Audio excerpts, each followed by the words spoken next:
Hello friend, कैसे हैं आप? उम्मीद है कि आप सब अच्छे हैं। आप लोग की तैयारी अच्छी चलिए। ठीक है दोस्तों, आज हम किरण पब्लिकेशन का बिहार एसएससी का सेट नंबर 5 लोग डिस्कस करेंगे और उम्मीद करते हैं कि सेट नंबर 5 लोग को बहुत ही पसंद आएगा। और आप लोग को पता है कि एग्जाम बहुत ही जल्द हो जाएगा। ये पहले 2014 में जो वैकेंसी निकला उसकी तरह ये लेट नहीं होगा, इसलिए अभी से आप लोग तैयारी में लग जाए और डेली आप लोग 2 सेट प्रैक्टिस किया करें। ठीक दोस्त, चलिए तो स्टार्ट करते हैं क्वेश्चन नंबर फर्स्ट। और जो फ्रेंड्स पहली बार विजिट करें चैनल को सब्सक्राइब कर लीजिएगा और साथ में बेल आइकन को प्रेस करना नहीं भूलिए। और साथ ही पहला क्वेश्चन दे रखा है यहाँ पे, आपसे पूछा है कि ISWM का अर्थ यानी इसका फुल फॉर्म आपसे पूछा जा रहा है। तो यहाँ पर राइट आंसर आपका डी हो जाएगा, इंटीग्रेटिंग सॉलिड वेस्ट मैनेजमेंट इसका राइट आंसर हो जाएगा। ठीक है, चलिए आगे बढ़ते हम लोग अगले प्रश्न की तरफ। क्वेश्चन नंबर यहाँ पे 2 कहता है, राष्ट्रीय युवा दिवस किस दिन मनाया जाता है? तो ये 12 जनवरी को मनाया, याद रखिए 12 जनवरी को मनाया जाता है। यह भारत में स्वामी विवेकानंद के जयंती के यानी स्वामी विवेकानंद की जयंती पर मनाया जाता है। इनका जन्म कब हुआ था? तो 12 जनवरी को ही हुआ था। ठीक है, चलिए आगे बढ़ते हम लोग। ये अगला प्रश्न क्वेश्चन नंबर यहाँ पे 3 कहता है, सबसे अधिक ऊंचाई यानी समुद्र तल से 4411 मीटर किस एयरपोर्ट की है? कौन सी एयरपोर्ट है इसमें? तो यहाँ पर राइट आंसर आपका हो जाएगा दाओचेंग येडिंग एयरपोर्ट, याद रखिएगा। चलिए आगे बढ़ते हम लोग। ये अगला प्रश्न क्वेश्चन नंबर यहाँ पे 4 कहता है, वन्य जीव यानी संरक्षण अधिनियम 1972 के अधीन किस जीव का संरक्षण किया जाता है? तो यहाँ पर राइट आंसर आपका ये हो जाएगा, यानी शाही इसका राइट आंसर हो जाएगा। याद रखिए शाही इसका राइट आंसर हो जाएगा। क्वेश्चन नंबर यहाँ पे 5 कहता है, भारतीय संविधान के अनुच्छेद में यह घोषणा की है कि इंडिया यानी अर्थात भारत है, तो भारत क्या राज्यों का संघ है? क्या है? तो यहाँ पहला ऑप्शन हो जाएगा राज्यों का संघ है। ऐसे किस अनुच्छेद में है? तो याद रखिए अनुच्छेद 1 में। ठीक है, याद रखिएगा 1 से 4। ठीक है दोस्त, चलिए आगे बढ़ते हम लोग अगले प्रश्न की तरफ।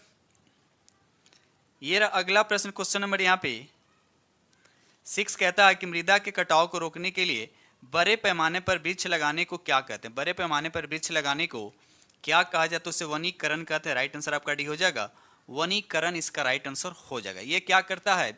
इससे क्या होता है कि बाढ़ नियंत्रण, पर्यावरण संरक्षण और मृदा संरक्षण में क्या होता है? हेल्प होता है। ठीक है, चलिए क्वेश्चन नंबर यहाँ पे 7 कहता है, निम्नलिखित में से कौन सा क्षेत्र अशोक के साम्राज्य का भाग नहीं? अशोक के साम्राज्य का भाग नहीं है।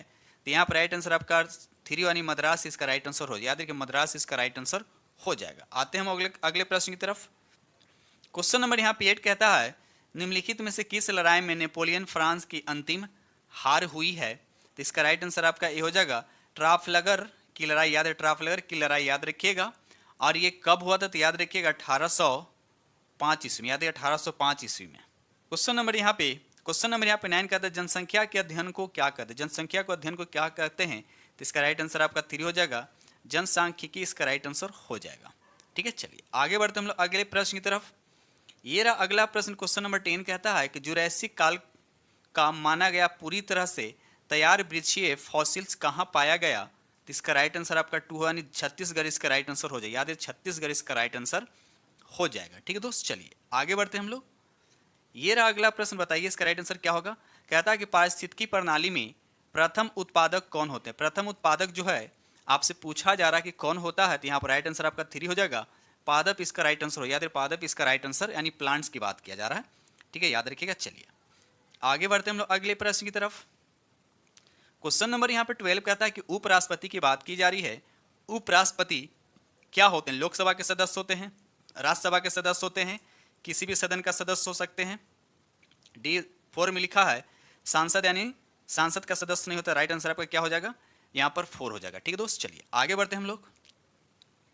ये रहा अगला प्रश्न क्वेश्चन नंबर यहाँ पे 13 कहता है, गवर्नमेंट ऑफ इंडिया एक्ट 1935 किस पर आधारित है? आपको पूछा जा रहा है किस पे ये आधारित है? तो याद रखिए साइमन कमीशन पे आधारित। याद रखिएगा ये साइमन कमीशन पे आधारित है। ठीक है, चलिए ये रहा अगला प्रश्न क्वेश्चन नंबर यहाँ पर 14 कहता है, राजीव गांधी अंतर्राष्ट्रीय विमानपत्तन कहाँ स्थित है? राजीव गांधी अंतर्राष्ट्रीय विमानपत्तन कहाँ स्थित है? इसका राइट आंसर आपका 4 हो जाएगा, यानी ये हैदराबाद में। कहाँ है? तो ये हैदराबाद में आंध्र प्रदेश में स्थित है। ठीक है, चलिए क्वेश्चन नंबर यहाँ पे 15 कहता है कि वर्ष 1914 में भारतीय राष्ट्रीय दल की बर्लिन में स्थापना किसने की थी? बर्लिन में स्थापना किसने की थी? तो याद रखिए डॉक्टर चंपक रमन पिल्लाई ने 1914 में स्थापना की थी। तब देखते हैं किस ऑप्शन में दे रखा है ये। तो ऑप्शन यहाँ पर 4 हो जाएगा। ऑप्शन यहाँ पर आप 4 हो जाएगा, चंपाकरण पिल्लाई इसका राइट आंसर हो जाएगा। ठीक है, चलिए ये रहा अगला प्रश्न क्वेश्चन नंबर यहाँ पर 16 कहता है, भारत की प्रथम महिला शासक कौन थी, भारत की प्रथम महिला शासक कौन थी? तो यहाँ पर राइट आंसर आपका 3 होगी रजिया सुल्ताना, इसका राइट आंसर हो जाएगा। रजिया सुल्ताना किसकी बेटी थी? तो याद है इल्तुतमिश की बेटी थी। अब भारत की प्रथम महिला शासक थी, ये भी याद रखिएगा। और कब से कब तक रही थी? तो 1236 से 1240 तक दिल्ली की सुल्तान रही है। ठीक है, चलिए आगे बढ़ते हैं हम लोग। क्वेश्चन नंबर यहाँ पर 17 कहता है भारत में विशेष आर्थिक क्षेत्र, इसको सेज क्या बढ़ाने के लिए स्थापित किए गए थे? तो 17 का राइट आंसर आपका 2 हो जाएगा विदेशी निवेश कहते हैं। क्या कहते हैं? विदेशी निवेश, इसका राइट आंसर हो जाएगा। ये रहा अगला प्रश्न, क्वेश्चन नंबर यहाँ पे 18। क्वेश्चन नंबर 18 कहता है कि जब सूर्य, उसके बाद डैश दे रखा है कि ऊपर होता है, जब सूर्य जो है ऊपर होता है तब संपूर्ण पृथ्वी पर दिन और रात क्या होते हैं? समान होते हैं। तब बताइए। तो भूमध्य रेखा के ऊपर, याद है जब सूर्य जो है भूमध्य रेखा के ऊपर जब 90 डिग्री बनाता है, एकदम बोल सकते एकदम सर के ऊपर, ठीक है ना, तो पृथ्वी पर दिन और रात क्या होते हैं? समान होते हैं। ठीक है, अब आपको पता होना चाहिए कि कौन कौन से डेट में दिन और रात बराबर होते हैं। तो याद रखिएगा हमेशा के लिए 21 मार्च, 21 मार्च और 23 सितंबर, 21 मार्च और 23 सितंबर को पूरे पृथ्वी पर क्या होते हैं? दिन और रात बराबर होते हैं। दिन रात बराबर होने का कारण क्या है कि सूर्य का जो प्रकाश है भूमध्य रेखा पर क्या पड़ता है? एकदम सीधा पड़ता है। ठीक है, और इसको क्या कहते हैं? विषुव कहते हैं। इसको क्या बोलते हैं? विषुव कहा जाता है। ठीक है, चलिए आगे बढ़ते हैं हम लोग। क्वेश्चन नंबर यहाँ पे 19 कहता है कि भारत छोड़ो आंदोलन के दौरान समांतर सरकार का गठन कहाँ किया गया था? तो इसका राइट आंसर आपका पुरानी बलिया में किया गया था। कहाँ किया गया था? बलिया, इसका राइट आंसर हो जाएगा। क्वेश्चन नंबर यहाँ पे 20 कहता है घटिया माल के संबंध में मांग की आय सापेक्षा यानी लोच कैसी कैसी या कितनी होती है? तो इसका राइट आंसर आपका 2 होगा यानी ऋणात्मक, इसका राइट आंसर हो जाएगा। ठीक है, चलिए क्वेश्चन नंबर यहाँ पे 21 कहता है कि सरगासो समुद्र किस महासागर में स्थित है? तो पहले भी क्वेश्चन को डिस्कस किया जा चुका है। तो याद रखिए अटलांटिक महासागर में। कहाँ? अटलांटिक महासागर में है। और मैप आप देखेंगे तो बीच में इस तरह से होता है। ठीक है, और अटलांटिक महासागर का जो शेप होता है अल्फाबेट में जो एस होता है इसी का आकार का इसका शेप होता है या आकार होता है, याद रखिएगा। चलिए क्वेश्चन नंबर यहाँ पे 22 कहता है कि जिला न्यायालयों के न्यायाधीशों की नियुक्ति किसके द्वारा की जाती? किसके द्वारा की जाती? तो याद है राज्यपाल के द्वारा की जाती है। याद रखिए राज्यपाल के द्वारा इसकी नियुक्ति की जाती है। क्वेश्चन नंबर यहाँ पे 23 कहता है पूना समझौता जो 1932 में किसके बीच हुआ था? पूना समझौता जो है 1932 में हुआ था। डेट याद रखिए 1932 में जो हुआ था ये किनके बीच हुआ था? तो इसका राइट आंसर आपका 2 हो जाएगा गांधी जी और भीमराव अम्बेडकर के बीच हुआ था। याद रखिए गांधी जी और भीमराव अम्बेडकर के बीच हुआ था। ठीक है, चलिए बढ़ते हम लोग अगले प्रश्न की तरफ। क्वेश्चन नंबर यहाँ पे 24 कहता है प्रथम विश्व युद्ध में जापान किसकी ओर से लड़ा था? जापान जो किसकी ओर से लड़ा था? तो इसका राइट आंसर आपका 4 ये जर्मनी के खिलाफ यूनाइटेड किंगडम के साथ था। यूनाइटेड किंगडम के साथ था, याद रखिएगा। चलिए आगे बढ़ते हम लोग। क्वेश्चन नंबर यहाँ पे 25 कहता है कि योजना आयोग की स्थापना किस वर्ष की गई थी? योजना आयोग की स्थापना जो है किस वर्ष की गई थी? इसका राइट आंसर आपका फर्स्ट हो जाएगा 1950 में। याद रखिए 1950 में योजना आयोग की स्थापना की गई थी। अब योजना आयोग की जगह पर आ गया नीति आयोग जिसकी स्थापना हुआ 2015 में। याद रखिए 2015 इसका राइट आंसर हो जाएगा। ठीक है, चलिए क्वेश्चन नंबर यहाँ पे 26 कहता है कि राजनीति और नीतियों से व्युत्पन्न शब्द इंद्रधनुषी गठन शब्द किसने दिया? तो बताइए इसका राइट आंसर क्या होता है? राइट आंसर आपका 2 हो जाएगा यानी बराक ओबामा। याद रखिए बराक ओबामा इसका राइट आंसर हो जाएगा। ठीक है, चलिए क्वेश्चन नंबर यहाँ पे 27 कहता है वातावरण की वह परत जो रेडियो तरंगों को परावर्तित करती है कौन सी है? रेडियो तरंगों की परावर्तित करती है वो कौन सा है? तो यहाँ पर राइट आंसर आपका फर्स्ट ही हो जाए यानी आयन मंडल हो। याद रखिएगा आयन मंडल हो जाएगा। और आयन मंडल जो है पृथ्वी से इसकी कितनी ऊंचाई पर है? याद रखिएगा 80 किलोमीटर की ऊंचाई पर। याद रखिएगा। ठीक है, चलिए आगे बढ़ते हम लोग अगले प्रश्न की तरफ। क्वेश्चन नंबर यहाँ पे 28 कहता है कि मौलिक अधिकारों पर यथोचित प्रतिबंध कौन लगा सकते हैं? यथोचित प्रतिबंध जो है कौन लगा सकता है? तो याद रखिएगा संसद लगा सकते हैं। याद रखिए संसद इस पे लगा सकता है। ठीक है, चलिए दोस्त वीडियो अच्छा लग रहा हो तो प्लीज लाइक कीजिएगा और जो फ्रेंड चैनल पे पहली बार अगर विजिट कर रहे हैं तो चैनल को सब्सक्राइब कर लिए और साथ में बेल आइकन को प्रेस करना नहीं भूलिएगा। क्वेश्चन नंबर यहाँ पे 29 कहता है कि कुरु महाजनपद की राजधानी कौन सी? कुरु महाजनपद जो है इसकी राजधानी आपसे पूछा जाती है। याद इसका राइट आंसर आपका 2 हो जाएगा इंद्रप्रस्थ। याद रखिए इंद्रप्रस्थ इसकी राजधानी हो जाएगा। ठीक है, चलिए आगे बढ़ते हैं हम लोग। क्वेश्चन नंबर यहाँ पे 30 कहता है सिंधु घाटी में खुदाई किए गए अवशेषों में से कौन सा अवशेष वाणिज्यिक और आर्थिक विकास को निर्दिष्ट करता है? तो 30 का राइट आंसर आपका 2 हो जाएगा यानी मोहरे इसका राइट आंसर हो जाएगा। याद रखिए मोहरे इसका राइट आंसर हो जाएगा।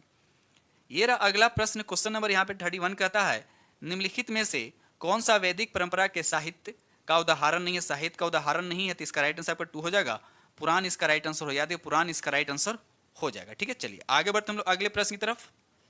क्वेश्चन नंबर यहाँ पे 32 कहता है कि बिहार की सीतामढ़ी जिले सीता जी की जन्मस्थली माना जाता है, यहाँ कौन सा मेला आयोजित होता है, यहाँ पर कौन सा मेला आयोजित होता है। इसका राइट आंसर आपका 3 हो जाएगा, विवाह पंचमी मेला इसका राइट आंसर हो, याद रखिए विवाह पंचमी मेला इसका राइट आंसर हो जाएगा। ठीक है, चलिए ये रहा अगला प्रश्न। क्वेश्चन नंबर यहाँ पे 33 कहता है किस भारतीय राजा ने सिकंदर का विरोध किया, किस भारतीय राजा ने सिकंदर का विरोध किया, तो बताइए इसका राइट आंसर क्या होगा। तो यहाँ पे 2 हो जाएगा, यानी पोरस इसका राइट आंसर हो, याद रखिए पोरस इसका राइट आंसर हो जाएगा। ठीक है, चलिए क्वेश्चन नंबर यहाँ पे 34 कहता है वह नदी जो पश्चिमी घाट से नहीं निकलती है, बताना इसका राइट आंसर क्या होगा, बताइए। तो यहाँ पर राइट आंसर आपका 3 हो जाएगा, यानी बराक इसका राइट आंसर हो जाएगा। क्वेश्चन नंबर यहाँ पे 35 कहता है बिहार राज्य में ऑपरेशन टोडरमल किस लिए चलाया गया था। तो यहाँ पर राइट आंसर आपका फर्स्ट हो जाएगा, भूमि सुधार तथा समुचित भूमि वितरण इसका राइट आंसर हो जाएगा। ठीक है, चलिए क्वेश्चन नंबर यहाँ पे 36 कहता है गया शहर किस नदी के किनारे स्थित, आपको बताने गया शहर जो है ये किस नदी के किनारे स्थित है। तो याद रखिए ये फल्गु नदी किनारे है, तो राइट आंसर आपका क्या हो जाएगा 2, यानी फल्गु नदी इसका राइट आंसर हो जाएगा। ठीक है, चलिए क्वेश्चन नंबर यहाँ पे 37 कहता है कि सबसे प्रसिद्ध कुषाण शासक कौन था, सबसे प्रसिद्ध जो है कुषाण शासक कौन था। तो यहाँ पर राइट आंसर आपका यानी कनिष्क इसका राइट आंसर हो जाएगा, याद रखिएगा कनिष्क इसका राइट आंसर हो जाएगा। ठीक है, चलिए आगे बढ़ते हैं हम लोग। क्वेश्चन नंबर यहाँ पे 38 कहता है कि पानीपत की पहली लड़ाई किन 2 शासकों के बीच हुआ था। बिल्कुल इजी क्वेश्चन है, अब बहुत बार इस तरह क्वेश्चन एग्जाम में देखने को मिलता है। तो याद रखिएगा बाबर और इब्राहिम लोदी के बीच, बाबर और इब्राहिम लोदी के बीच हुआ था, और आपको पता होना चाहिए कि कब हुआ था। 21 अप्रैल 1526 ईस्वी को, याद रखिएगा 21 अप्रैल 1526 ईस्वी के बीच हुआ था, किसका बाबर इब्राहिम लोदी के बीच, जिसमें बाबर लोदी जिसमें इब्राहिम लोदी क्या हुआ था पराजय हुआ था। ठीक है, और उसके बाद भारत में मुगल साम्राज्य की स्थापना हुई थी। ये रहा अगला प्रश्न। क्वेश्चन नंबर यहाँ पे 39 कहता है कि गदर पार्टी की स्थापना कब और कहाँ हुई थी। गदर पार्टी की स्थापना कब और कहाँ हुई थी, तो याद रखिए अमेरिका में, और कब हुआ था 1913 में, याद है 1913 में इसका राइट आंसर हो जाएगा। क्वेश्चन नंबर यहाँ पर 40 कहता है कि बिहार की सबसे ऊंची पहाड़ी पारसनाथ की ऊंचाई आपसे पूछा जा रहा है, इसकी ऊंचाई करीब करीब 880 मीटर के आसपास है। तो देखते हैं किस ऑप्शन में दे रखा है। तो यहाँ पर देखा जाए तो यहाँ पर राइट आंसर आपका, तो यहाँ पर 880 तो नहीं, मतलब इतना दे रखा, तो राइट आंसर आपका यहाँ पर 4 यानी 870 यानी 800 क्या हो जाएगा 79.4 मीटर इसका राइट आंसर हो जाएगा। ठीक है, चलिए आगे बढ़ते हैं हम लोग। क्वेश्चन नंबर यहाँ पे 41 कहता है कि गांधी जी के विदेशी सामानों के बहिष्कार के आंदोलन का उद्देश्य क्या था। तो इसका राइट आंसर आपका 3 हो जाएगा, लघु उद्योगों का प्रोत्साहन करने, लघु उद्योगों का प्रोत्साहन करना इसका राइट आंसर हो जाएगा। ठीक है, चलिए आगे बढ़ते हम लोग अगले प्रश्न की तरफ। क्वेश्चन नंबर यहाँ पर 42 कहता है निम्न में से कौन सा नेता कांग्रेस के उग्रवादी दल से संबंध था, उग्रवादी दल से संबंध था, ये आपसे पूछा जा रहा है। यहाँ पर देखा जाए तो लाल बाल पाल, याद रखिएगा लाल बाल और पाल, इसके अलावा एक और है अरविंद घोष, से भी याद रखिएगा अरविंद घोष। ठीक है, तो लाला लाजपत राय हो गया, बाल गंगाधर तिलक हो गया, और उसके बाद बिपिन चंद्र पाल, ये सब जो है उग्रवादी दल के नेता थे, याद रखिएगा। चलिए क्वेश्चन नंबर यहाँ पर 43 कहता है दूसरी गोलमेज कॉन्फ्रेंस में भारतीय राष्ट्रीय कांग्रेस का प्रतिनिधित्व किसने किया था। तो इसका राइट आंसर आपका 3 यानी महात्मा गांधी ने, यानी महात्मा गांधी जी ने भाग लिए थे दूसरे गोलमेज सम्मेलन में। ठीक है, और ये कब हुआ था, याद रखिए 7 सितंबर 1931 ये शुरू हुआ था दूसरा गोलमेज सम्मेलन। ठीक है, चलिए ये रहा अगला प्रश्न। क्वेश्चन नंबर यहाँ पर 44 कहता है कि पहला भारतीय मंत्रिमंडल बिहार में संगठित हुआ है। तो इसका राइट आंसर आपका फर्स्ट हो जाएगा, 1 अप्रैल 1937 इसका राइट आंसर हो जाएगा, याद रखिएगा। चलिए क्वेश्चन नंबर यहाँ पर 45 कहता है कि बिहार में प्रथम रेल मार्ग का निर्माण कब हुआ था। बिहार में प्रथम रेल मार्ग का निर्माण कब हुआ था। तो इसका राइट आंसर आपका फर्स्ट हो जाएगा 1860 से 62, याद रखिए 1860 से 62 इसका राइट आंसर।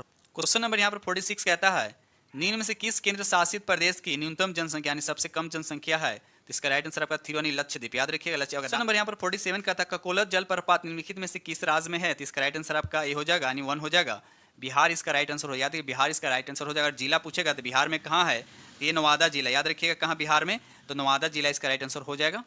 ठीक है, और ये इसकी ऊंचाई कितनी है, तो याद रखिए 47 मीटर है, कितना 47 मीटर। ठीक है, चलिए क्वेश्चन नंबर यहाँ पे 48 कहता है कि बिहार में राज्य में लीची अनुसंधान केंद्र की स्थापना की गई थी, कहाँ की थी, मुजफ्फरपुर में की, कहाँ की गई है, तो मुजफ्फरपुर में की गई थी। यहाँ पर राइट आंसर आपका फर्स्ट हो जाएगा, यानी मुजफ्फरपुर यानी मुसहरी इसका राइट आंसर हो जाएगा। ठीक है, चलिए क्वेश्चन नंबर यहाँ पर 49 कहता है कि निम्न में से कौन सी देशांतर रेखा भारतीय मानक समय को निर्धारित करती थी। याद रखिए 82.5 डिग्री 82 डिग्री ईस्ट, याद रखिए 82 डिग्री ईस्ट।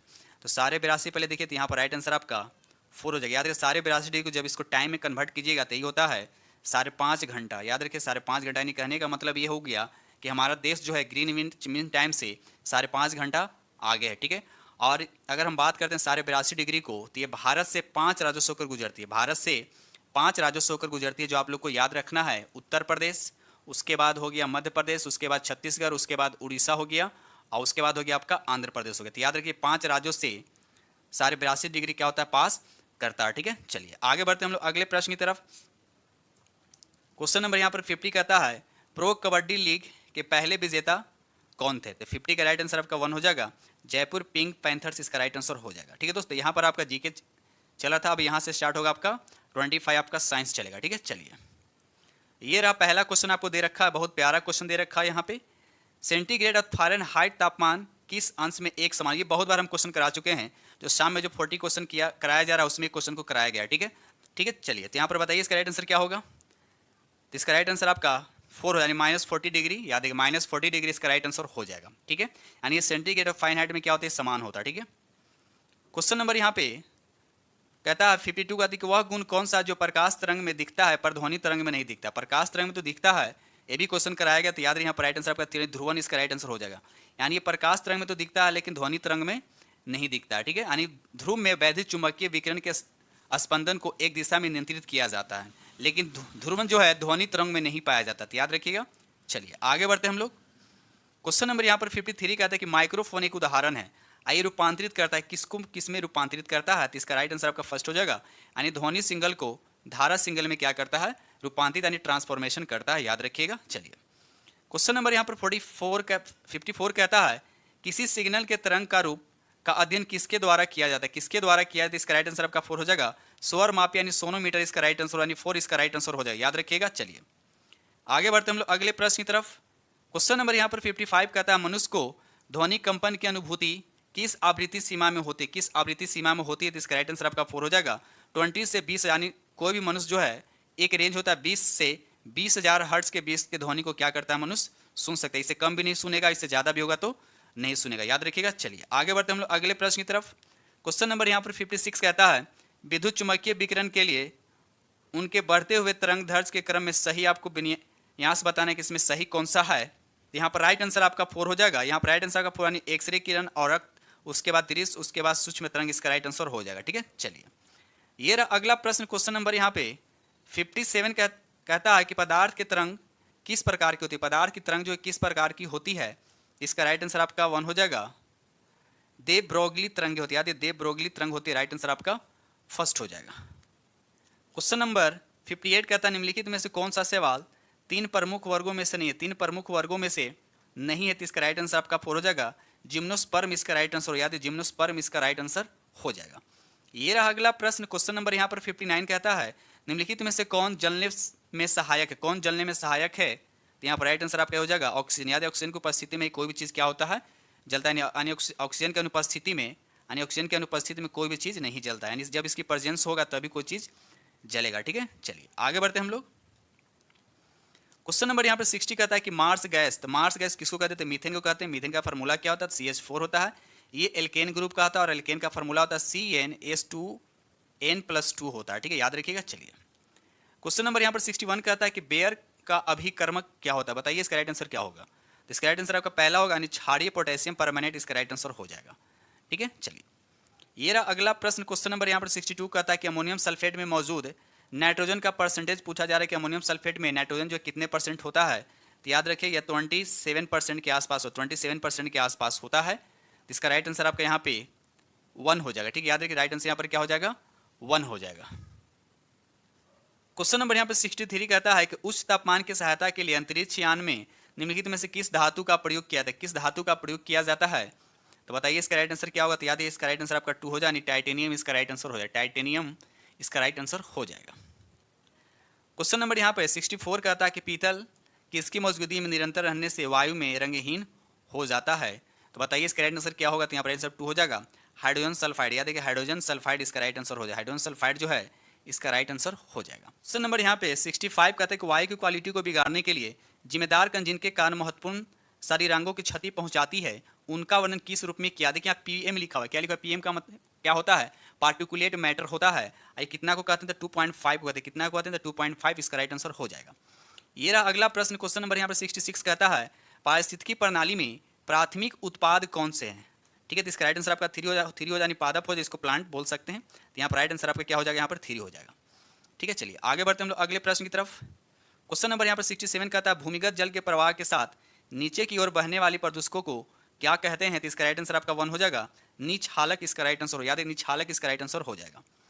ये रहा अगला प्रश्न, क्वेश्चन नंबर यहाँ पर 68 कहता है कि ग्रीन हाउस गैस की अवधारणा किसकी थी? तो यहाँ पर राइट आंसर आपका फर्स्ट हो जाएगा, जोसेफ फ्यूरियर इसका राइट आंसर हो जाएगा। ठीक है, चलिए आगे बढ़ते हैं हम लोग। क्वेश्चन नंबर 69 कहता है कि प्रदूषित वातावरण से छोड़े गए विविक्त पदार्थ को प्राय किस प्रक्रिया के दौरान फिल्टर किया जाता है? यहाँ पर राइट आंसर आपका 2 हो जाएगा, छींकने। यहाँ आंसर आपका क्या हो जाएगा? यहाँ पर 2 हो जाएगा। ये रहा अगला प्रश्न, बताइए क्वेश्चन नंबर यहाँ पर 70। क्वेश्चन नंबर यहाँ पर 70 कहता है कि तालाबों और कुओं में निम्नलिखित में से क्या डालने से मच्छरों को नियंत्रित करने में सहायता मिलती है? बताइए, इसका राइट आंसर बहुत ईजी क्वेश्चन है। तो यहाँ पर राइट आंसर आपका 4 हो जाएगा, गेमबुसिया फिश इसका राइट आंसर हो जाएगा। याद रखिए गेमबुसिया फिश इसका राइट आंसर हो जाएगा। ठीक है, चलिए क्वेश्चन नंबर यहाँ पे 71 कहता है इस ब्रह्मांड में मौजूद प्रत्येक वस्तु जो पदार्थ से निर्मित है उससे वैज्ञानिकों ने क्या नाम दिया है? तो इसका राइट आंसर आपका 2 हो जाएगा, उससे मैटर का राइट आंसर आपका यहाँ पे 2 हो जाएगा। ये रहा अगला प्रश्न, क्वेश्चन नंबर यहाँ पे 72 कहता है, क्वेश्चन नंबर 72 कहता है कि हमारे सौरमंडल का सबसे चमकीला ग्रह कौन सा है? बहुत ईजी क्वेश्चन है। यहाँ पर राइट आंसर आपका 1 यानी शुक्र ग्रह इसका राइट आंसर। इसे मॉर्निंग स्टार इवनिंग स्टार कहते हैं, सबसे गर्म ग्रह इसी को कहते हैं क्योंकि यहाँ पर कार्बन डाइऑक्साइड की मात्रा सबसे ज्यादा है। ठीक है, क्वेश्चन नंबर यहाँ पे 72 कहता है सौरमंडल का सबसे गर्म ग्रह। देखिए अब आ गया फिर क्वेश्चन, सौरमंडल का सबसे गर्म ग्रह कौन है? तो शुक्र ग्रह को सौरमंडल का सबसे गर्म ग्रह कहा जाता है। क्वेश्चन नंबर यहाँ पे 74 कहता है मानव शरीर की सबसे लंबी हड्डी कौन सा है? बताइए, मानव शरीर की सबसे लंबी हड्डी किसको कहते हैं? तो फीमर को बताइए, जांग की हड्डी होता है। तो यहाँ पर इतना शुद्ध हिंदी लिखा हुआ, यहाँ पर राइट आंसर आपका उर्वस्थि इसका राइट आंसर, इसी को फीमर कहा जाता है, जांग की हड्डी। राइट आंसर आपका यहाँ पे 3 हो जाएगा। ठीक है, चलिए क्वेश्चन 75 कहता है कि कोडांतरक एक प्रोग्राम है, वह निम्न में से किससे प्रोग्राम का रूपांतरण है? आपको ये बताना है। तो राइट आंसर यहाँ आपको 2 हो जाएगा, कोडांतरण से मशीन तक। याद है कोडांतरण से मशीन तक इसका राइट आंसर हो जाएगा। यानी कोडांतरण इतना शुद्ध हिंदी, इसको असेंबलर कहा जाता है। क्या कहते हैं इसको? इसको असेंबलर कहा जाता है, याद रखिएगा। ठीक है, यानी असेंबलर से मशीन तक, यानी मशीन लैंग्वेज बोल सकते हैं। ठीक है, ठीक है दोस्तों, इस तरह 75 क्वेश्चन डिस्कस किया हूँ। उम्मीद करता हूँ कि ये सेशन आप लोग को बहुत ही पसंद आएगा। अब आगे आपको 75 बचा, जिसमें 50 आपका क्या रीजनिंग और 25 आप लोग को मैथ बचा। इसका पीडीएफ टेलीग्राम पर मिल जाएगा। इस टेलीग्राम का लिंक जो है इस वीडियो के डिस्क्रिप्शन में टेलीग्राम का लिंक दे दिएगा, आप वहाँ से पीडीएफ प्राप्त कर सकते हैं। ठीक है दोस्त, तो इसी के साथ हम वीडियो करते हैं समाप्त और मिलते हैं आप लोग से नेक्स्ट वीडियो में। तब तक के लिए थैंक यू वेरी मच।